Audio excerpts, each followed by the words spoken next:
to you, preferably anything that you haven't thought about or it doesn't come naturally to you. I want you writing notes on these papers. I want them full of information. This is useful for you forever. For as long as you are in ministry, these are things that should and would help you. Loren, when you get done with today, you get to come up and get a sticker for your binder because you finished the verse. You have another new skill, Girl Scouts. Okay, bits and pieces. What are we talking about here? And if you're wondering what the cups are, that is also a good and useful thing to know. Here we go. First one you should probably know. Number 1, what is the key to learning? Repetition. Repetition. Write it down. I'm sorry about that. I forgot. You told me. Where are we writing it? Where are we writing it? Bits and pieces? It's in pieces. Oh, it says week 2, which is not. Uh-oh. The handout I just gave you? You gave me. I think you only gave. Yeah. Oh. Yeah, I think you might have. Did you pass it down? Okay, where's the extras? There should be extras. I know there's 8. Thanks, Debbie. Oh, I thought it was like. Are there any more? For some odd reason. I don't. Sorry think about so. that. Oh, That's my okay. fault. I'm sorry. No worries. All right. I have this as. Oh Okay. wait. We got it. We're good. Here it is. Right here. Oh, okay. Thanks. This is always useful, everybody, to if there is a problem like this, it's good to raise your hand and let the teacher know, always, because it's hard to teach when everybody's staring at you looking very confused. But if you are up here and everybody's looking at you very confused, it might be a good idea to ask what's wrong, but if you do, and everybody starts telling you things, that's confusing. So sometimes it might be appropriate to go find one kid who's a better behaved kid or maybe a smarter kid, and you're like, is there something wrong? And that one person can maybe whisper it to you, and they're like, you have a big booger on your nose, you know, something like that, and you can deal with it and move on with life without the whole class being like, ah. So that was the first one. Okay, back to number 1 on your handout that you now have. What is the key to learning? Repetition. Good, write it down. Does anybody else need a pen? Okay, repetition is the key to learning. The key to learning is? Repetition. Yes. Which I don't know if you've noticed, but pretty much every time I've said that, I've said it in one direction, and then I've said it in the other. Because if you always say it exactly the same, your kids learn to memorize the one word, and they're not necessarily thinking about it. So repetition is the key to Learning. what is the key to learning? Repetition. So now we did it twice, but not just like da-da, da-da, da-da, you know? You can memorize things in other languages that you don't have any idea what they mean. Okay, number 2. Go from the known to the unknown. You want to start your class reviewing stuff they already know or mentioning stuff they already know, and then go from there to the unknown. Now, usually we know this in reference to things like math. You can't do long division if you've never learned how to add and subtract and things like that. But even when it comes to biblical teaching, it's a good idea to start with what they know and then build on top of it and add to it. Okay, number 3. This one you should know. Run through your teaching before in your head. Yes. It's a good idea to do it out loud, do it in front of a mirror, do it in front of your friends. But that's the thing we always think about. So running through it in your head is something that might not be a habit yet. It's a good idea. I was sitting in the car today while my husband was in the pharmacy, and I was getting very nervous about how late it was getting. And so I started running through this class in my head, and it was actually quite useful. All right, number 4, pray for help. And as I mentioned before, you don't have to pray a 10-minute prayer and everybody's wondering what you're doing right before you get up. Anytime you have to get up. Anytime you have to talk to somebody about something uncomfortable. Anytime you have to take a test. You can always pray quickly for help, because even if it's just please and thank you, that's what's in there next. Write it down. Please and thank you. Addressing, God, I need your help. And God, I thank you that you're going to give me your help. So it's a little bit of, here's my need, and it's also a little bit of faith. Recognizing I know you're going to be with me. I know you're going to give me what I need. And it gives you some courage to get started with. Okay, number 5, something we haven't really talked about yet. Kids are concrete thinkers or literal thinkers, whichever one you're familiar with. Literal concrete thinkers means they're not abstract thinkers. And if you're not familiar with those 2 words, abstract thinking is, oh my goodness, I just totally put my foot in my mouth. If you are a literal thinker, what's in your head right now? So disgusting. Like, I don't even want to do it. If you live in a country overseas and you're teaching them English, you have to be very careful about things like this, because you might say, oh my goodness, I just put my foot in my mouth, and you're like, you are are disgusting. I don't want to talk to you anymore. Okay. For example, how would this work in teaching Bible? Well, maybe you're teaching second graders and you just taught about David and Goliath. And you're like, you know what? There are a lot of Goliaths in our life and we need to learn how to fight them and we need to learn how to face them with courage. And maybe you're getting all passionate about it and you're getting all these like, I don't know anybody named Goliath, Miss Pigpen. I don't have a lot of Goliaths in my life, Miss Pigpen. He's really tall, Miss Pigpen. You know, and they're thinking of all these like literal things. So if you happen to go outside the literal, you better explain it. Something like, wow, David had to really face his fear and be courageous against Goliath. Is there something in our lives we have to face our fear and, you know, that whole thing. So you got to make it super clear because they're very concrete. So that's what the little cartoon is about if you read it. If I reduce the fraction anymore, you won't be able to read it. No. That's what a literal thinker is going to do. You should expect that. And if you are talking away and some kid's like, you know, I don't know any Goliaths, don't be like, oh, I'm so sorry. Just back up, move on, reroute, act like you did it on purpose. Okay, we're moving through this pretty quick. I'm excited. During teaching, now these are some things while you are up here, here's some things to just help you be a better teacher. Memorize the reference as part of the verse. Lorraine, you did that today. Every time you said the verse, you said the reference to. So just act like it's as much a part of the verse as any other word because you don't want to teach a verse without the reference. It's just not going to be in there unless it's part of it. I learned a song for Beloved, Let Us Love One Another. Maybe you learned it when you were a kid. And at the very end it goes 1 John 4, 7, and 8. It's like one that I will never forget the reference to because it goes in the song. It's not like here's a song that came from 1 John 4, 7, and 8. You're not going to learn it. So always stick your reference as part of your verse when you're teaching it. And always say it in the same spot. So in other words, decide, am I always going to do the reference at the beginning of the verse? Am I always going to do the reference at the end of the verse? Am I always going to do both? But be consistent about it. The kids need to know, oh, it's time to learn a verse. This is how we do this. This is how we learn verses. There are some things that's good to be creative about. Usually structure is not one of them. Kids like it when things are routine on certain ways. And you're like, Mrs. Stickman, that's inconsistent because you said we're supposed to be creative. Well, we'll get to that. Which things are creative, which things are structured. But not right now. Okay, number 2, if you are writing on the board. Now, y'all didn't have this opportunity because you had to get up right after somebody else and you didn't have the time. Anytime you want something on the board, if it's possible, get it up there before you show up. Get it up there before the kids show up. And the reason,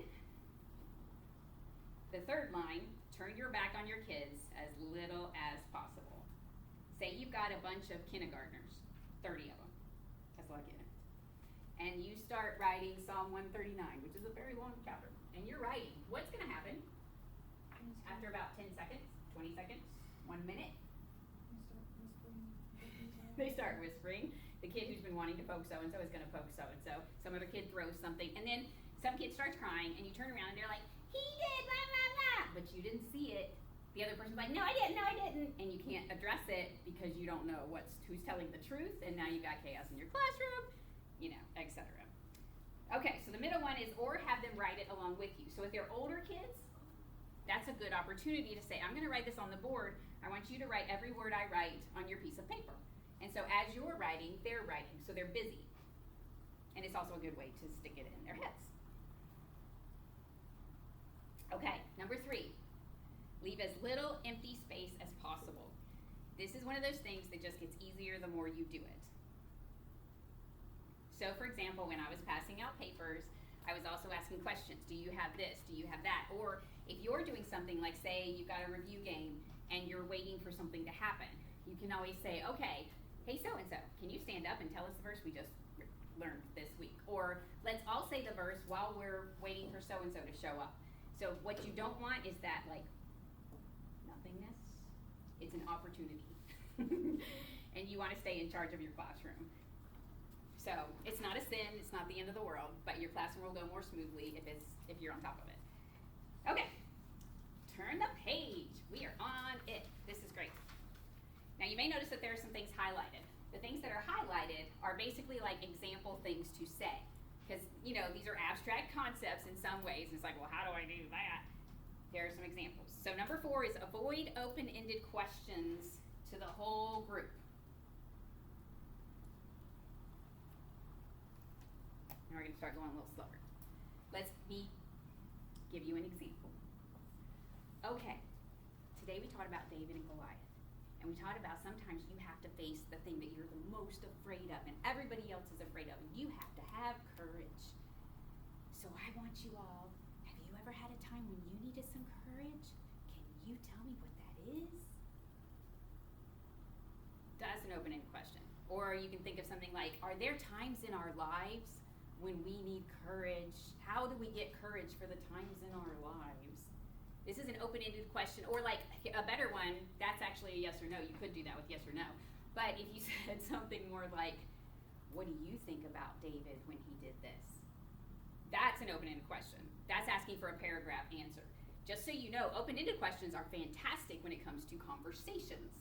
So if you're in my relational communication class, you learn to do open-ended questions on purpose, because if you just do yes and no, you're a shy person or you're introvert person, it's like, oh, do you like school? No.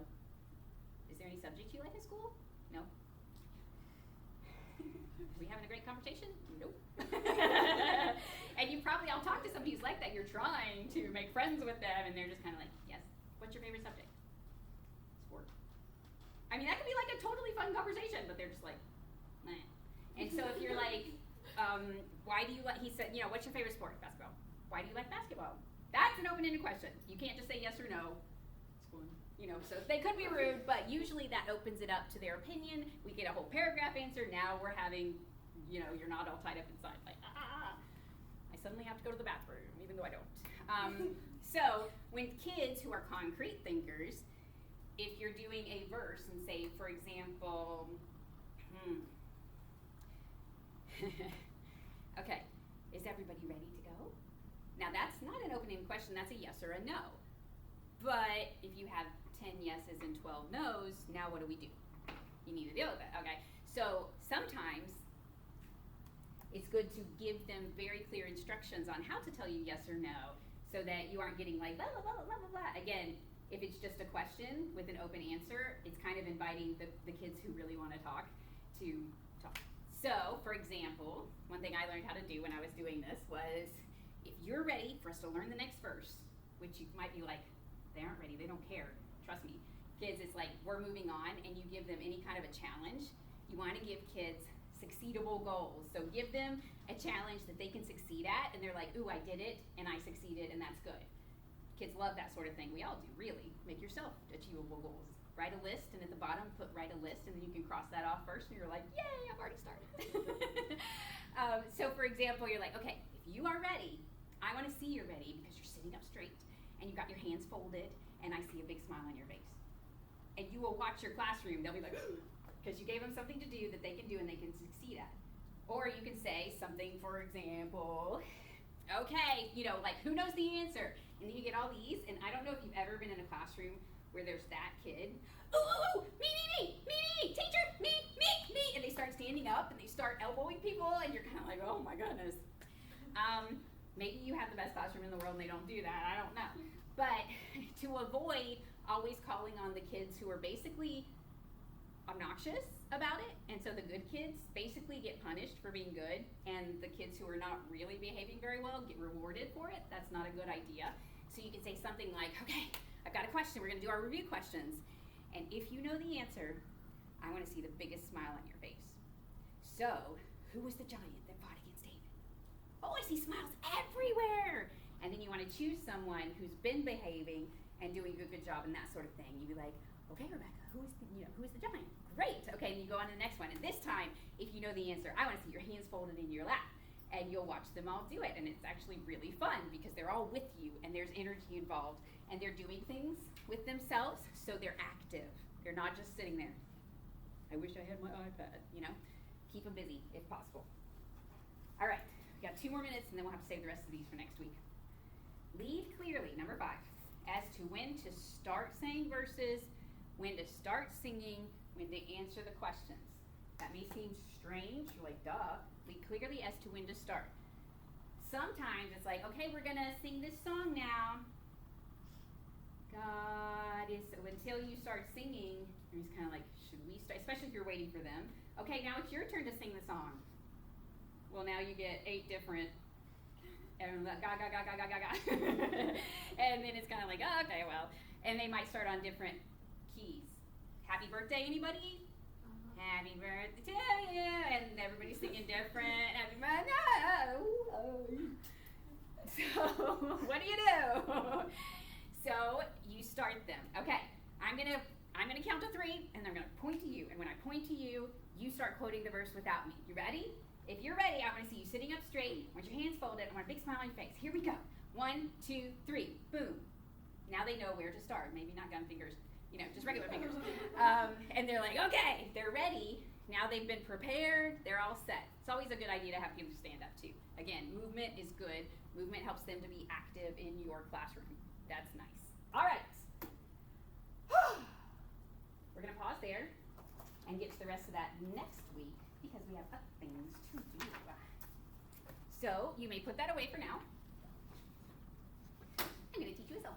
Yes? I do have a question. For 4, we have it, we have the blank, blank, blank, or, and blank. You never had to fill that in. Thank you. Good job. Blank, blank, and blank. Yes or no? Good ones are questions with a yes or no answer, or give a clear way for them to answer without having to say anything. So, you can ask the yes or no. How many of you have ever been scared in your life? Now, some of them will be like, yes, or me, or, oh, there was this one time when I was, la, la, la. So, again, giving them instructions on how to do this is kind of good. How many of you have ever been scared in your life? Nod your head at me. And then you look around. How many of you have ever been scared at your life? Say yes. And they say yes. I mean, that may seem simple, but it kind of isn't. Just because they don't know what you're expecting from them. It's always good to make that very, very clear. Okay, thank you for pointing that out. Always tell them the answers to all the blanks in their handout. Don't skip them, that's terrible. All right, I'm going to teach you a song. Back to classroom mode, boys and girls and all that. Here we go. Okay, my name is Mrs. Thickpen. You can call me Miss Thiggy as you want, but not Miss Piggy, just Miss Thiggy. I want to teach you a song today that I think is super duper fun, and I want you to get to do it too. But everybody's going to have to stand up because we are going to be jumping around. Okay, the Bible says that the joy of the Lord is your strength. And so, it's important for us to have joy in our lives. But we get joy from God. You can't just make it up yourself. And sometimes, one of the ways to make yourself feel better and have joy is to sing a fun song. We are going to sing a song that's not just fun, but it's about joy. So here it goes like this. I'm going to say a little bit of a line, and I want you to repeat it. It goes like this. I've got joy. I've got joy. Oh, you know what? You can do the motions too, because we'll have to learn the tune later. I've got joy. Oh, it's 3 o'clock, Loren. Fantastic! Welcome to stay. Okay. We're just playing hooky. Here we go. I've got joy. I've got joy. Down in my heart. Down in my heart. And then we're going to do a little half a heart. You can do it like this, or you can do it like this. Deep, deep down in my heart. Deep, deep down in my heart. Not bad. Okay, now here's where it gets fun. We're going to make the letters with our bodies. So we're going to do a J. So put your hands out and make a J with your foot. And then an O. And then a Y. You got to keep your legs together for the Y, okay? So I'll do it first and you repeat after me. J. O. Y. Y. Good. And then we're going to do it again. Down in my heart. Down in my heart. Deep, deep down in my heart. Deep, deep down in my heart. Good. And then we sing the chorus. And the chorus is, Jesus gives it to me. Jesus gives it to me. And nothing can destroy it. Nothing can destroy it. I've got joy. I've got joy. Down in my heart. Down in my heart. Deep, deep down in my heart. Deep, deep down in my heart. Nice. You're doing a great job. So now we're going to add the tune to it. We're doing the same thing where I do a line and you do it after me. You'll do the motions, but this time we're going to also try to learn the tune. It's a good idea to put the tune in chunks too, because it's hard to learn a brand new song. Okay, that was stepping out of classroom. Here we go. I've got joy. I've got joy. Down in my heart. Down in my heart. Deep, deep down in my heart. Deep, deep down in my heart. Tiny little note. It doesn't matter if you sing good. It matters if you sing clearly. Alright? J-O-Y. J-O-Y. Down in my heart. Down in my heart. Deep, deep down in my heart. Deep, deep down in my heart. Good. I'm liking what I see. Jesus gives it to me. Jesus gives it to me. And nothing can destroy it. Nothing can destroy it. down in my heart. Down in my heart. Deep, deep down in my heart. Deep, deep down in my heart. Okay, you're learning. This is fantastic. I want to sing it together with you, but don't worry, we don't have to do the whole thing yet. We're going to do a bit. We'll do I've got joy down in my heart, deep, deep down in my heart, and we'll stop there. Okay, let's sing it together on 1, 2, 3. I've got joy down in my heart, deep, deep down in my heart. Good job, you listened to instructions. Nobody did the J-O-Y. Okay, now it's time to do that. We're going to J-O-Y down in my heart, deep, deep down in my heart. Here we go, 1, 2, 3. J-O-Y down in my heart, deep, deep down in my heart. All right, next we'll do Jesus gives it to me and nothing can destroy it. Okay, ready? Jesus gives it to me and nothing can destroy it. And then the ending you already know, so you can sing it with me. I've got joy down in my heart, deep, deep down in my heart. Okay, if you think you can sing the whole thing, I want you to jump up and down 3 times for me. Oh, wow. All right, let's see if we can do it. Here we go. 1, 2, 3. I've got joy down in my heart, deep, deep down in my heart. Here we go. J-O-Y down in my heart, deep, deep down in my heart. Jesus gives it to me and nothing can destroy it. I've got joy down in my heart, deep, deep down in my heart. Fantastic. You can give yourself a hand while you sit down. Okay, we're ready to move on to our Bible story today, and I can't wait to tell you about I have no idea who. Okay, so that's just an example. We'll do those throughout the weeks just to give you a pattern to get kind of used to this is how it works, and it works. You all learned a brand new song. Did anybody know that before? No. It's a good kid song. It's actually a good teen song. I learned it in college. Okay. We're doing great. Oh, I'm so excited. I want to talk about a rather odd thing at this point. We're going to take 5 minutes. Distractions. The bunny that said concrete. That didn't make any sense. And so I might have been up here talking about really amazing abstract theological things. You're like, why is there a bunny that says concrete? That doesn't make sense. One thing that you want to be careful about is that, if possible, as much as is in your power, you want the things you do, the things you say, the things you wear, the things you bring to add to your lesson, not to distract away from it. Unless that's useful and helpful, like mine, that was useful. Because you know now what it's like to be distracted and you're trying to focus, I hope you were trying to focus, on me and the lesson, but you're like, why, I don't get it. So we're going to talk about clothes today. There are clothes you can wear that help your story, like for example, if you show up in a Bible costume, you're like, ooh, this is going to be interesting. What's this all about? But, I mean, that's a given. You can show up with props that are curious, inspiring. Like I have these on the table, and if you notice them, you're probably like, ooh, is that going to be in today? That's interesting. And if you have something like that that's curiosity creating, by the time I get over here, your kids are going to be focused. They're ready, they're curious, they want to learn. So you don't have to say, ooh, I brought something today. Sometimes it's good to have something that creates curiosity. If I was going to talk about concrete bunnies today, that would have been a good way to create curiosity. But if I wasn't, that's a distraction. So I want to talk to you about clothing distractions. And I'm going to turn this away. All right. I wore this today on purpose. Now, it's plenty big, so it's not immodest, it's not tight, it's not short, it's not whatever. I would not wear this if I was teaching children, especially if they were middle schoolers, and definitely have teenagers. Now, I was going to say, I'll ask you why, but I'm not going to say so. Some kid asked me a question. Felicity's confused about filling something out. Okay, so I come over, and I'm like, okay, honey, let's look at your paper. No. Anybody see a problem? Yeah, I see a problem. Okay, there's a problem. I had a girl come up to me one time when I was a teenager, and she came and knelt next to my chair to just say something, blah, blah, blah. And she was wearing a dress, fine dress, but when she sat, the dress went whoop, and it all the way down to her waist. I mean, she wasn't wearing a slip. It was not pleasant. I was not enjoying myself. But if she's talking to me, I'm supposed to be looking at her. It's just kind of like, okay. And I'm a girl. So how much more distracting would that be to a poor boy who's curious? So that's one. There are a couple things that are good to do before you teach as little checkers. Now, it's a good idea to always look in the mirror before you leave and make sure you're modest anyway, make sure there's no toilet paper sticking under your shoe, that sort of thing. But here are a couple extras for when you're teaching. I would recommend you write notes unless this is something you already do. First check is the bend over check. Bend over and make sure that that's okay. We'll just leave it at that.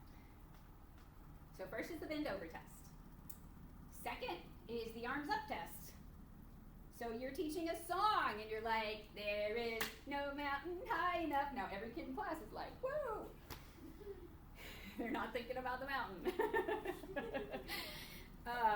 I don't think that's a good distraction. Okay, so you got the bend over test. You have the arms up test. And oddly enough, you also should do an arms out test. And that may sound really weird. I would never have thought about this my whole life, except when I was in 8th grade. So you can see how distracting this is that I remember something from 8th grade, and I'm 50. I was in 8th grade, and this lady came to teach choir. She was a new teacher. Sweet lady, wearing the most modest dress you could possibly imagine. It was actually almost frumpy. So no problems there.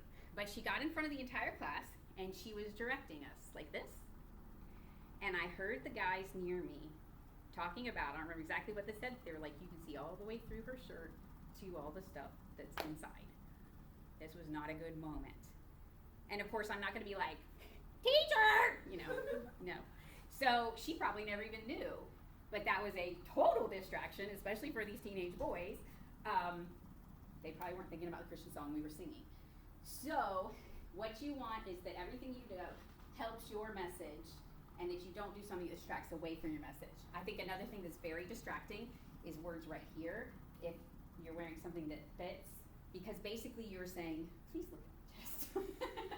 I mean, that's true. I hate wearing things like that because I go to Walmart and I'm standing there and I'm just like, why is the cashier staring at me, And then I realize, oh yeah. So basically I've started shopping now for ones, if they have words that they're up here or they're down here or that it's a really loose shirt, Basically in general, the Bible tells us we're not supposed to be a stumbling block. And boys who are growing up are curious about what a girl looks like. That's just the way it is. And if they're trying to keep their minds pure, we want to help them do that. Now there is a philosophy in our culture right now that's like, well, it's their job to keep their minds pure. But that's actually not biblical. The Bible says to treat other people the way you want to be treated. And I want you to think about if you, for some reason, were told by the doctor that you couldn't have sugar because it's bad for you, so you got diabetes or something, and you told somebody, I can't have sugar, and I'm really having a hard time with it, and they went and got a donut and sat next to you and ate the donut and talked about how good the donut was and made you smell it. Would you think that was really godly? Probably not, because they are being a stumbling block. They are making it harder for you to do the right thing. And so we want to make sure our clothing, stupid video, just to be honest, here and here, isn't drawing more attention to those places than our face. Because if the kid's spending most of the time staring at us, then they're not catching things. And again, it's like, well, that's no big deal. As a girl, the kids' chemistry class, we had a video of this lady doing science experiments. She was about my age, about my size, and she wore these shirts that fit. I mean, they fit. They were professional, but they fit. And here she is doing science experiments with stuff right here, being like, look at this, and I'm just like, girl, get a sweatshirt, It was just very uncomfortable, and I'm trying to imagine, So just be aware, especially if you're standing up here, look at where your faces are in comparison to my physique. There you go. Now I hope that doesn't mess you up for the rest of your life. Every time I come up here, I'm like, So that's just a little, there you have it. Okay. It's something I don't think I would have thought of until I was like married and stuff, because I didn't know the way guys thought. I had all sisters, blah, blah, blah, until somebody told me, and then it was like, oh my goodness. Okay. All right. Moving on. We want to honor God in all the things that we do. And the Bible talks about not all things are lawful for me, but not all things are beneficial. So there we go. Object lessons. Woo! I'm excited about object lessons. Y'all are going to be doing an object lesson next week. And if you don't know what an object lesson is, that's okay. Okay, we're switching to, remember I told you there was an object lesson when I was about 7 years old that I never forgot? And I was going to show it to you. Well, switch to classroom mode. Okay, I have something important that I want to show to you. You know how we've been talking about how if you want to live a good life, you need to be careful who you choose as your friends? And some people say, well, it doesn't matter who my friends are. Maybe I can influence them for good. I can help them be better. Well, let's take a look and see. I want you to stand up, and I want you to all come over here, and we're going to get around this table. I want to show you something. Okay, so now I've got the kids moving. If they're really little, you may not want to do this, but the whispering inspires like library level movement, and so kids probably aren't going to start running around screaming. They're like, what's this? This is interesting. Okay, so everybody come and stand around in a circle. Just make sure you can see my cups. Okay, and then come on down, or you can sit in the chairs. I have 2 cups. Okay, this is you. And you want to live the way God wants you to live. So you've been reading the Bible and trying to obey, and you've been trying to obey your parents and do what's right. This is the friend.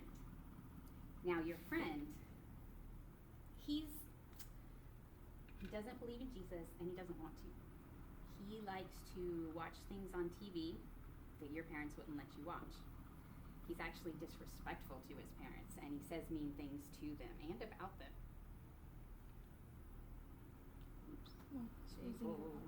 Oh, thanks. It was bleeding. Can you go get something with water? Thanks. He says bad words when he knows nobody's listening.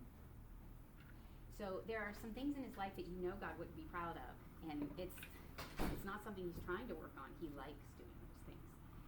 But maybe you think, well, you know what? If I spend a lot of time with him, maybe he'll change. Maybe I can influence him for good.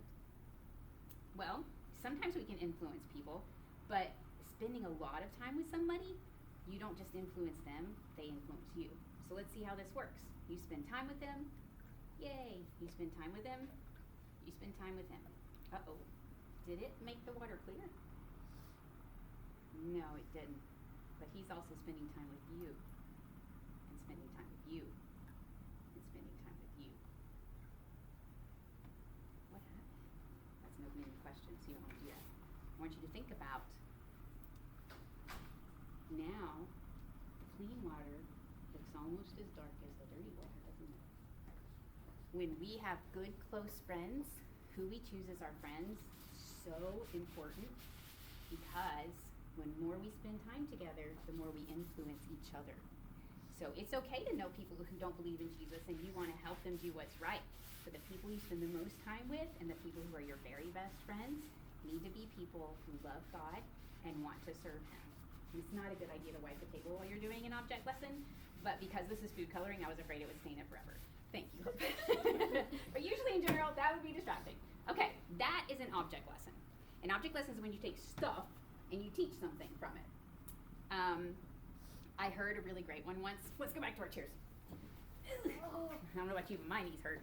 Yes, me too. Okay, I thought it was just an old people thing. Okay, I read one that I thought was really hilarious about this dad whose daughters were wanting to watch some stuff on TV that he didn't approve of. They were like, but Dad, it's not that bad. It's just got a little bit of bad stuff in. For the most part, it's good.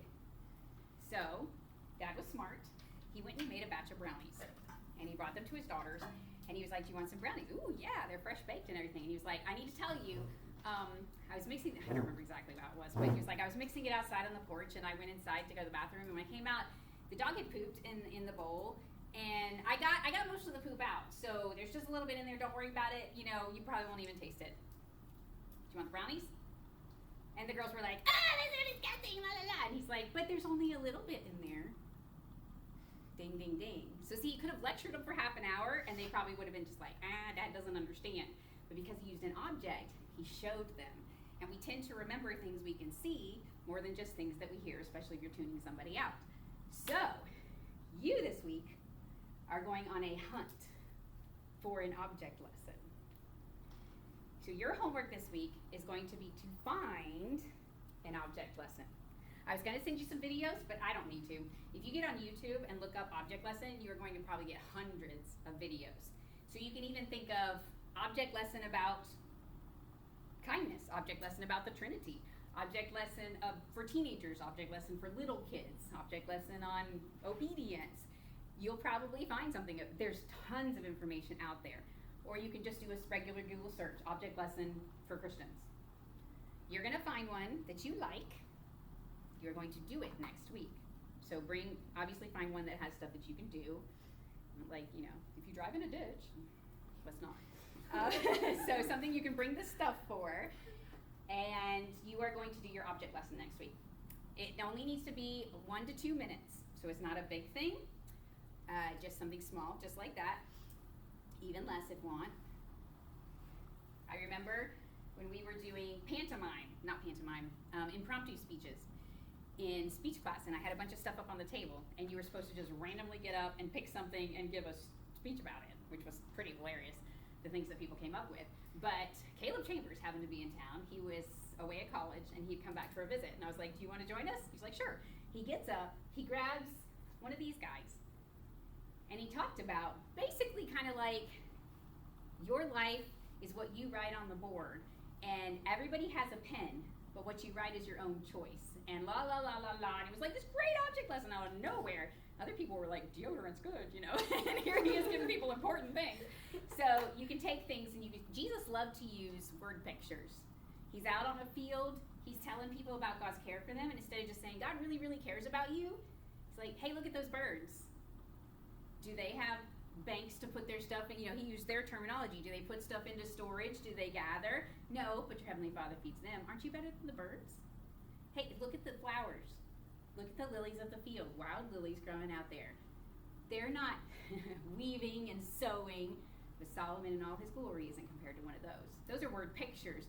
But again, we remember those kind of things. Sparrows are my favorite bird in the whole entire world because they're the ones Jesus talked about. Not one falls without your Father. Aren't you worth more than the sparrows? Okay, you have value to God. So that's your job for next week. So I hope you wrote that down because that's your homework.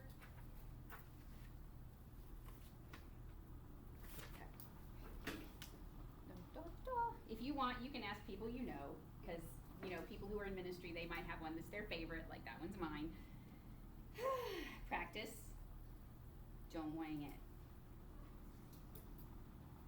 I want to be able to tell you had taken some of the things from your feedback and also some of the things from this handout today. Maybe not the ones that still have blanks, but the ones that do have things filled in. I would like to see that you have learned how to incorporate those. So 1 to 2 minutes is something you can practice and even memorize if you need to. Practice in front of the mirror. Practice doing the thing. Because if you find out, oh, my food coloring doesn't work, now you've got all these kids around the table, and what do you do now? This is an object lesson on how to be prepared. So make sure it works. Try and do it for your parents, do it for your siblings, whatever, and do it until you're familiar with it and comfortable with it. Because when you have stuff, that gets complicated, or it can. Okay. All right. Any questions about any of that? All right. We are about to the end of our lesson, so you can pack up all your things. Before we go, I want you to leave with a song in your heart and a song in your head. So once you have packed up, I want you to stand up somewhere where you can do J-O-Y, because we need to review our song. I would be remiss if I didn't follow my own instructions. Okay, we're going to do this, and we're going to see if you remember. But I don't want to hear myself more than anybody else, so I want you to sing as loudly as I am, and we'll make it full out in the hallway. I wonder what's going on in here. Here we go. 1, 2, 3. I've got joy down in my heart, deep, deep down in my heart. J-O-Y down in my heart, deep, deep down in my heart. Jesus gives it to me, and nothing can destroy it. I've got joy down in my heart, deep, deep down in my heart. Now, one more thing. I was watching. I was smiling. So you were smiling. If you're smiling, your kids know this is fun. And I started laughing when we do this, so they know this can be fun. We can have fun with this. If I had done this, okay, we are going to sing this song about joy. 1, 2, 3. I've got joy down in my heart, deep, deep down in my heart. J-O-Y. They're not going home with joy in their heart. Like, I don't ever want to come back. So again, you're leading even when you don't think you're leading. Your children are following what you're doing, not just the motions, the tones, the facial expression. You're always telling them what they're supposed to be doing even when you don't intend to. Does that make sense? All right. We are finished for today. I will see you next week, and I can't wait to see your